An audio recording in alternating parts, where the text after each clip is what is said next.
नमस्कार, मैं हूं आपके साथ अली मतर। आप देख रहे हैं अपना बिहार। सबसे पहले खबर कोरोना वैक्सीन को लेकर नीतीश कुमार के बड़े बयान की। सीएम नीतीश कुमार ने कहा है कि वैक्सीन को लेकर तैयारी पूरी कर ली गई है और पहले चरण में स्वास्थ्य कर्मियों, पुलिसकर्मियों, बुजुर्गों और बीमार लोगों को टीका दिया जाएगा। अपने देश में भी तैयार हो गया है और उसको अभी अर्जेंटली जहाँ जरूरत है वहाँ शुरू करेंगे और इसके बाद तो बड़े पैमाने पर पूरे देश में इसका इस्तेमाल होगा और हम लोग बिहार में इसकी पूरी तैयारी कर ली। पहले जितने हमारे काम करने वाले लोग हैं, चाहे हेल्थ डिपार्टमेंट में लोग, शिक्षा, ये जितने भी हमारे चिकित्सक हैं और दूसरे उनके साथ काम करने वाले लोग हों तो हैं ही, सबसे पहला प्रायोरिटी तो उन्हीं का है। इसके अलावा अन्य सभी लोग, चाहे पुलिस के हों या प्रशासन के हों, वैसे सब लोग और दूसरे तमाम जनप्रतिनिधि लोग, ये सब लोगों को और उसके अलावे जितने लोग भी जिस इलाके में पीड़ित रहे हैं, सब लोगों तक हम लोग कोशिश करेंगे। और आप जानते ही हैं कि एक सेंट्रल गाइडलाइन है, उसके हिसाब से हम लोग करेंगे। एक एक चीज़ के बारे में पूरी तैयारी की गई है और हम इतना विश्वास दिलाना चाहते हैं कि अपने बिहार में भी, तो पूरे देश में होगा बहुत अच्छे ढंग से, केंद्र सरकार ने जिस ढंग से काम किया है, लेकिन अपने बिहार में भी हम लोगों की जो भी तैयारी है उसके हिसाब से हम लोग बहुत ही उपयोगी ढंग से और इफेक्टिव ढंग से इस काम को पूरा करें।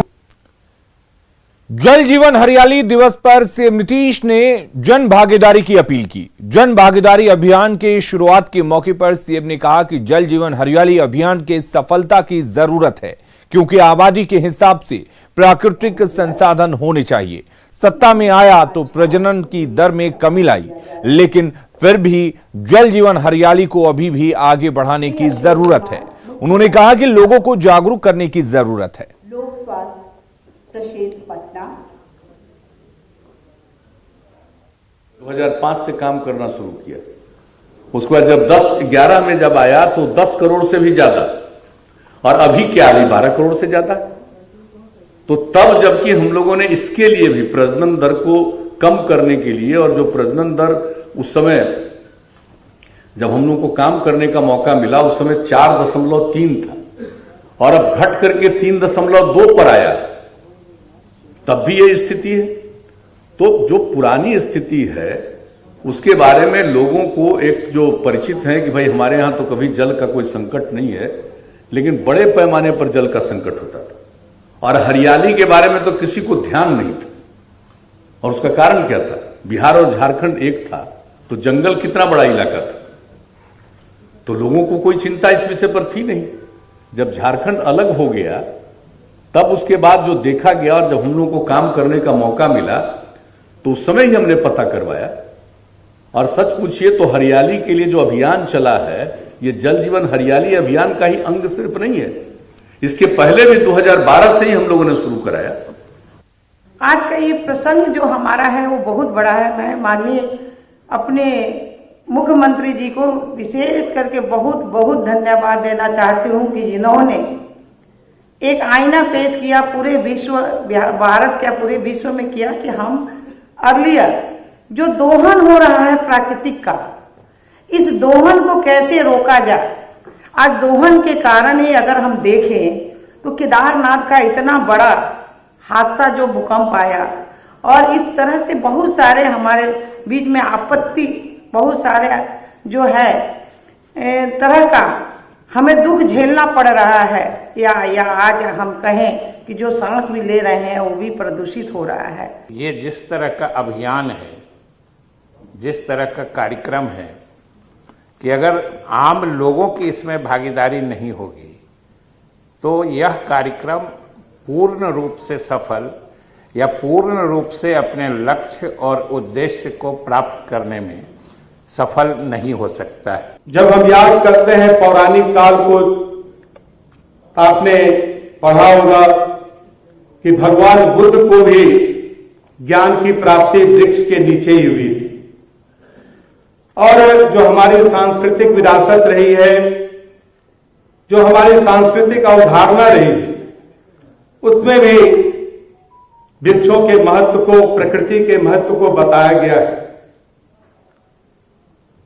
लोक आस्था का महान पर्व छठ को भी हम किसी तालाब, नदी के किनारे एवं प्राकृतिक संसाधन से भगवान सूर्यदेव और छठ माई का पूजन करते हैं।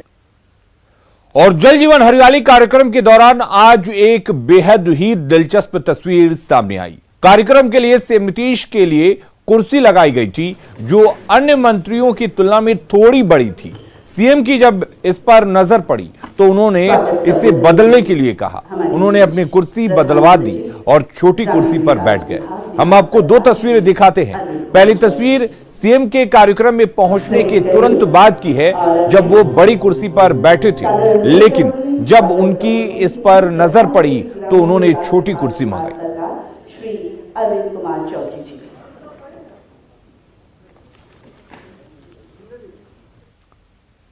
अगली खबर का रुख करते हैं। जेडीयू के एक विधायक के बयान से बिहार में बीजेपी जेडीयू की दोस्ती पर एक बार फिर विरोधियों को हमला करने का मौका मिल सकता है। गोपालपुर विधानसभा सीट से जीत हासिल करने वाले जेडीयू के विधायक ने विवादित बयान दिया है। उन्होंने कहा है कि चुनाव में कई सीटें आला कमान की गलतियों से हारे तो बीजेपी प्रत्याशी इसलिए हार गए क्योंकि उन्होंने मुझसे बात नहीं की। इस पूरे मामले का वीडियो बहुत ही तेजी से वायरल हो रहा है। हालांकि न्यूज़ 18 इस वायरल वीडियो की पुष्टि नहीं करता है, लेकिन वायरल वीडियो अगर सही है तो इस पर बड़ा संग्राम छिड़ सकता है। बताया जा रहा है कि वीडियो इस्माइलपुर के सुद्दन टोला स्थित मध्य विद्यालय परिसर में उनकी जीत पर आयोजित कार्यक्रम का है। इस वीडियो में उन्होंने कहा कि नाथनगर की सीट आला कमान की गलती के कारण हार गए, जबकि भागलपुर में बीजेपी के रोहित पांडे इसलिए चुनाव हार गए क्योंकि वो दबंग नहीं है। उन्होंने कहा कि प्रधानमंत्री ने कह दिया तो रोहित पांडे को लगा कि वो जीत गए। एमएलए एमपी बनने के लिए मशल से होना चाहिए। कुछ नहीं था, मुंह में बोली नहीं थी, हमको टोका तक नहीं, इसलिए उनका प्रचार नहीं किया। जिसका प्रचार किया वे सब जीत गए।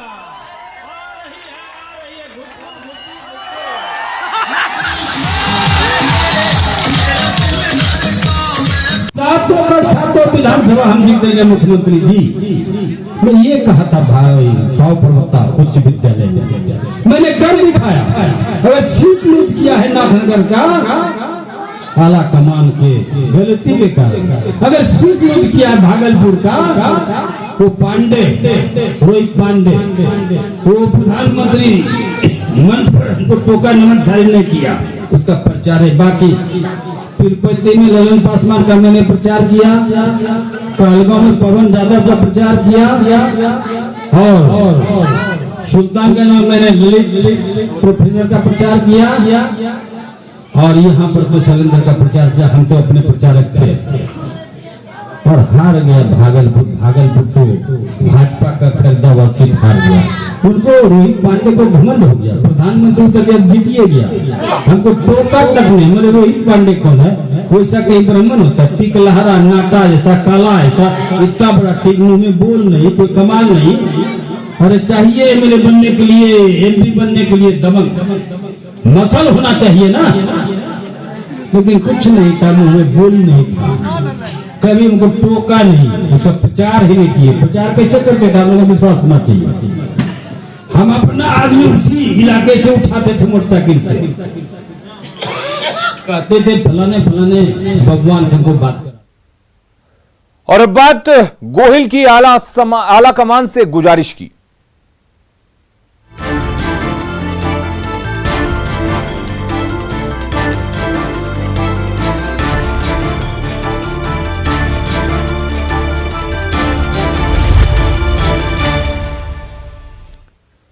कांग्रेस के बिहार प्रभारी शक्ति सिंह गोहिल ने पद से हटने की गुजारिश की है। उन्होंने पार्टी नेतृत्व से उन्हें इस दायित्व से मुक्त करने और कोई हल्की जिम्मेदारी देने का आग्रह किया है। राज्यसभा सांसद शक्ति सिंह गोहिल ने ट्वीट कर लिखा है कि निजी कारणों से मैंने कांग्रेस आलाकमान से गुजारिश की है कि मुझे कोई हल्की जिम्मेवारी दी जाए और बिहार के प्रभार से मुक्त किया जाए। गुजरात से ताल्लुक रखने वाले गोहिल 2 वर्षों से ज्यादा समय से बिहार के कांग्रेस प्रभारी के रूप में काम कर रहे हैं। कांग्रेस नेतृत्व ने अप्रैल 2018 में शक्ति सिंह गोहिल को बिहार प्रभारी पद की कमान सौंपी थी। पार्टी को उम्मीद थी कि गोहिल बिहार कांग्रेस में बड़े बदलाव कर जमीनी स्तर पर पार्टी को मजबूत बनाएंगे। हालांकि अभी तक ऐसा होता नहीं देखा है।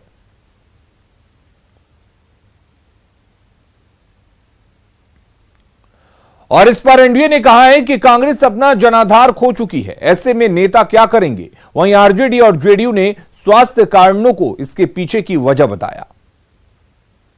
संभालना सबके बस की बात नहीं है और कांग्रेस तो बिहार में जिस तरीके से पानी पी रही है और यहाँ तेजस्वी यादव के पिछलग्गू होकर राजनीति कर रही है, तो उसमें शक्ति सिंह गोहिल हो, राहुल गांधी हो, किसी का कुछ नहीं चलने वाला है। यह बहुत खुशी की बात है कि कांग्रेस रियल हाईटेक पार्टी हो गई है।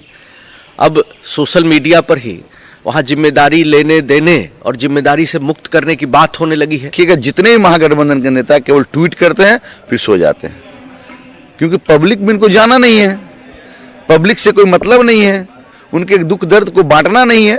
ये ट्विटर बबुआ लोग हो गए। नहीं, लेकिन शक्ति सिंह गोहिल ने तो इस पदमुक्त करने की मांग की है। निश्चित तौर पर देखिए, उनकी नैतिक जिम्मेवारी बनता है, उस नैतिक जिम्मेवारी को निभाते उन्होंने अपने बात को रखा है। देखिए, वो उनकी व्यक्तिगत इच्छा है। नेता के तौर पे, बिहार के प्रभारी के तौर पे उन्होंने बेहतर काम किया है। अब वो उनका स्वास्थ्य शायद अलाउ नहीं कर रहा होगा। कोरोना से वो बहुत ग्रसित रहे हैं, कोरोना के बाद कई इन्फेक्शन से वो परेशान हैं। तो उनका व्यक्तिगत मामला है और राष्ट्रीय नेतृत्व का बीच का मामला है। इसमें क्या बुराई है?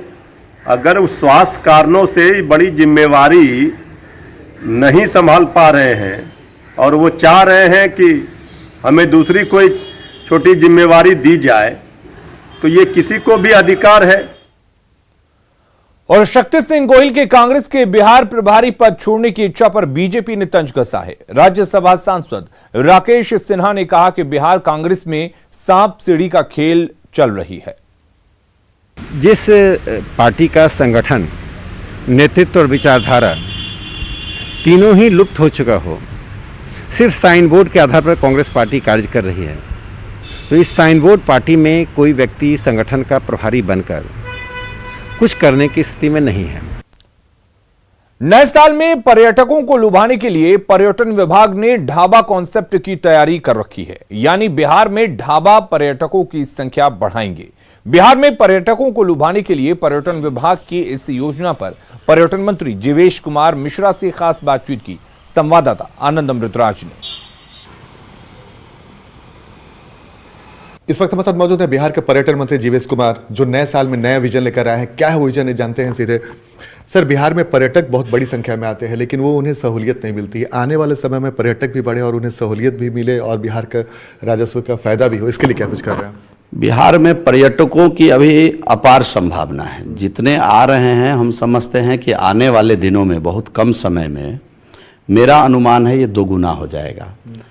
अभी तो 97% हमारे डोमेस्टिक के लोग हैं, फॉरेनर 3% यहाँ उनका आगमन होता है, जिसमें जो नया इंफ्रास्ट्रक्चर हम तैयार कर रहे हैं गया, बोध गया के अंदर, उसके बाद आपको दिखेगा कि भारी संख्या में फॉरेनर यहाँ आते हैं। उनके रहने की व्यवस्था, अभी 5 स्टार फैसिलिटी में हम गेस्ट हाउस तैयार कर रहे हैं बोध गया के अंदर। माननीय मुख्यमंत्री जी का वो ड्रीम प्रोजेक्ट है, उस पर सभी लोग मिलकर काम कर रहे हैं। आने वाले दिनों में फॉरेनर बहुत आएंगे यहाँ, ऐसा हम लोग अनुमान लगा रहे हैं, क्योंकि उसकी व्यवस्था हम लोग यहाँ कर रहे हैं। साथ ही साथ जो अभी अपना बिहार है, उसमें अभी धार्मिक दृष्टिकोण से पर्यटक आते हैं। इसको बिहार की खूबसूरती के तरफ भी उनको ले जाना है, बिहार के सर्किट के तरफ उनको ले जाना है। कहीं रुकना है, फ्रेश होना है, चाय कॉफी लेना है, उसके लिए उनके मन मिजाज का वहाँ एक ढाबा हो, एक वहाँ होटल हो, फ्रेश होने की कोई जगह हो। तो बिहार सरकार अभी फुल प्रूफ प्लान के साथ इस पर काम कर रही है और बहुत जल्द हम ढाबा पॉलिसी इंप्लीमेंट करने जा रहे हैं। ये ढाबा पॉलिसी क्या हुआ सर? अब इसमें हम लोग 2 प्रकार का ढाबा हर 30 किलोमीटर पर 4 लेन पे लाएंगे, जिसमें एक एकड़ में होगा, दूसरा 1.5 एकड़ में होगा। एक का नाम हम लोगों ने रखा है स्टैंडर्ड और एक डिलक्स होगा। उसकी पूरी प्लानिंग हम लोग देंगे, हमारा टूरिज्म पर्यटन विभाग देगा और उसमें हम 50 लाख तक का अनुदान देने की प्लानिंग कर रहे हैं। अच्छा। ये अभी हमारा जो डिस्कशन है इस पर हम लोग प्लान कर रहे हैं। जब इस पर मंत्रिपरिषद की मुहर लग जाएगी, जब हम लोग प्लानिंग करके इसको आगे बढ़ा रहे हैं, जब इसकी स्वीकृति हो जाएगी तो मैं विस्तार से आपको बताऊंगा। बिहार सरकार नए साल में नए तेवर में है। कैमरामैन सुबोध के साथ आनंद अमृतराज, न्यूज 18 नेटवर्क, पटना। आज बिहार के पूर्व डिप्टी सीएम और राज्यसभा सांसद सुशील कुमार मोदी का जन्मदिन है। सुशील मोदी को बधाई देने के लिए बड़ी संख्या में बीजेपी कार्यकर्ता उनके आवास पर पहुंचे और केक काटा। जायजा लिया हमारे सहयोगी साकिब कुमार ने।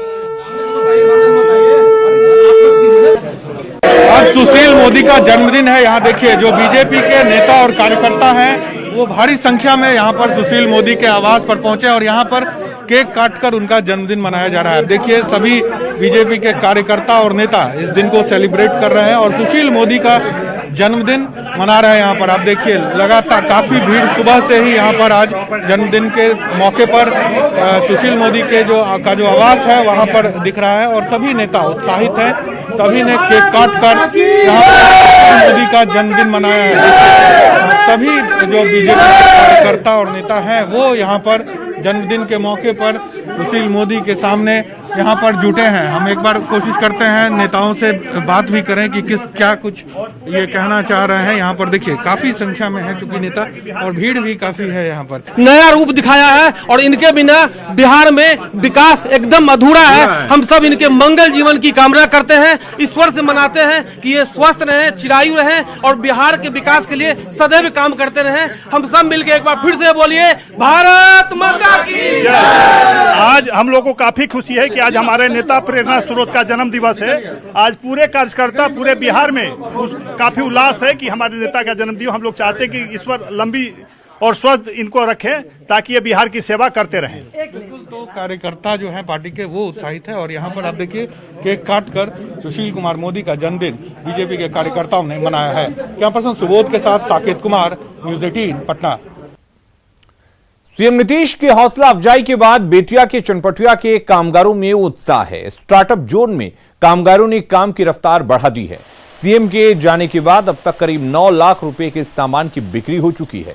कल तक जहां इक्का दुक्का लोग पहुंचते थे वहां आज सैकड़ों लोग सामान खरीदने पहुंच रहे हैं। लेकिन ग्राहकों के कुछ सुझाव भी हैं। जायजा लिया संवाददाता प्रफुल्ल ने। मुख्यमंत्री नीतीश कुमार ने चनपटिया के बाजार समिति के इस स्टार्टअप जोन में कामगारों का हौसला बढ़ाया और रोजगार की रफ्तार जो है वो सर पर दौड़ने लगी है।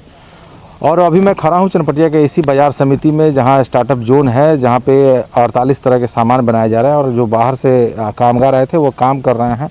कुछ लोग भी है जो यहाँ धीरे धीरे पहुँच रहे हैं। जैसे जैसे लोगों को जानकारी हो रही है वो लोग यहाँ पे पहुँच रहे हैं, कुछ सामान देखने पहुंच रहे हैं और कुछ लोग खरीदारी करने हैं। तो इन लोगों की कुछ राय इसको लेकर भी लोग चाहते हैं कि इसमें और कुछ डेवलपमेंट हो। तो हम इन लोगों से बात करेंगे कि क्या कुछ होना चाहिए इसमें। आप आए हैं बाहर से, क्या मिला और क्या कुछ होना चाहिए? अभी तो हम यहाँ आए थे देखने के लिए, क्योंकि नीतीश कुमार जी पटना से आए, इसका उद्घाटन किए, सुनकर बहुत खुशी हुआ न्यूज़ के माध्यम से। लेकिन वर्तमान में आकर देखने पर जिस प्रकार से उद्घाटन किया उस प्रकार से तो दिखाई तो दे नहीं रहा है ग्राउंड फिगर पे। अभी एक वर्तमान में हम लोग को दिखाई दिया कि साड़ी का वर्क चल रहा है, उसके अलावा में जैकेट का था, बांस का कुछ कारोबार दिखाई दिया था, जीन्स का था, वो तो अभी कुछ दिखाई नहीं दे रहा है। तो अभी तो बन रहा है, बिकेगा ही। तो हम लोग को क्या बोलते हैं, हम लोग की तरफ से मतलब जो भी हो, जो बन रहा है उसको एक साइड में बिकना भी चाहिए। भले ही यहाँ पे कपड़ा बन रहा है और कामगार जो है अपनी मेहनत से कपड़े का निर्माण कर रहे हैं, लेकिन इसका बाजारीकरण भी होना चाहिए और ये चीज़ बाजार में भी लोग पहुँचे तब लोगों में जागरूकता फैलेगी और रोजगार की जो ये रफ्तार है वो और तेज होगी। प्रफुल्ल कुमार, न्यूज 18 बेतिया। पटना के एम्स में कोरोना को लेकर बने वैक्सीन का ट्रायल चल रहा है। दीघा से बीजेपी विधायक संजीव चौरसिया ने भी आज वैक्सीन लगवाकर विरोधियों को करारा जवाब दिया। उन्होंने कहा कि देश का वैक्सीन है, इससे लगवाने में कोई परेशानी नहीं है। वहीं एम्स के अधीक्षक डॉक्टर CM सिंह ने कहा कि पटना एम्स वैक्सीन ट्रायल को लेकर लगातार जागरूकता अभियान चला रहा है। अब तक करीब 1250 लोगों को वैक्सीन ट्रायल में शामिल किया जा चुका है। पटना एम्स में वैक्सीन का ट्रायल लगातार जारी है। अब राजनेता भी वैक्सीन ट्रायल में हिस्सा बनने के लिए यहाँ पर पहुँचने लगे हैं। हम पटना एम्स में मौजूद हैं जहाँ वैक्सीन टीका पड़ता है। वहाँ आज दीघा विधायक संजीव कुमार चौरसिया यहाँ पहुँचे हैं टीकाकरण के लिए। क्या सर सोच लेकर आए थे यहाँ पे? निश्चित तौर पर देश के वैज्ञानिकों को मैं बहुत बहुत धन्यवाद देना चाहता हूँ और भारत बायोटेक के द्वारा जो कोवैक्सीन जो निकला है आज उसके ट्रायल के निमित्त यहाँ मैं आया हूँ और आपके समक्ष सब प्रोसेस को फॉलो करते हुए उसको लगवाने का काम किए हैं। मैं धन्यवाद देना चाहता हूँ एम्स के पूरे सभी अपने गणमान्य अधिकारीगण डायरेक्टर डॉक्टर्स को भी, जो लंबे समय तक कोविड में इन्होंने जो काम करने का काम किया है समाज के भाव और सेवा से, और जो भारत बायोटेक के द्वारा जो कोविड वैक्सीन के लिए जो ट्रायल बेसिस पे चल रहा है तो उस निमित्त भी यहाँ आए हैं। देश भर में अब तक 23,000 से ज़्यादा लोगों ने ले चुका है। वैक्सीन अधिक से अधिक विश्वास के साथ लेने का काम करे, ये कहना है संजीव कुमार चौरसिया जी जो विधायक हैं दीघा के। यहाँ पे सीएम सिंह जो पटना एम्स के अधीक्षक भी हैं और इस वैक्सीन जो सेंटर है उसके भी इंचार्ज हैं। क्या कहेंगे सर, कितना विश्वास जाग रहा है इस वैक्सीन के प्रति? इस वैक्सीन के प्रति लोगों में काफ़ी विश्वास है। ये पहली वैक्सीन है जो स्वदेशी है, जिसको भारत में ही बनी है और भारत में यूज़ हो रही है। आप देखेंगे कि करीब करीब हमारा फेज़ 3 ट्रायल का फर्स्ट फेज है वो ख़त्म होने पे है। सिर्फ 1,000-1,500 लोग बचे हुए जो 1-2 दिन में ख़त्म हो जाएगा। जाहिर सी बात है कि वैक्सीन ट्रायल में जो लोग हिस्सा बनते हैं उनमें और विश्वास जागता है, और जब राजनेता और बड़े अधिकारी जब पहुंचते हैं तो उससे आम लोगों में भी विश्वास ज़्यादा बढ़ता है। ऐसे में संजीव चौरसिया जो यहाँ पर पहुंचकर वैक्सीन का हिस्सा बने हैं, वैक्सीन ट्रायल का हिस्सा बने हैं, उन्हें लोग धन्यवाद देंगे और साथ ही उनसे सीख भी लेंगे कि वैक्सीन ट्रायल का हिस्सा बनकर देश की रक्षा करना है। दानापुर से न्यूज़ 18 के लिए मरजीत शर्मा।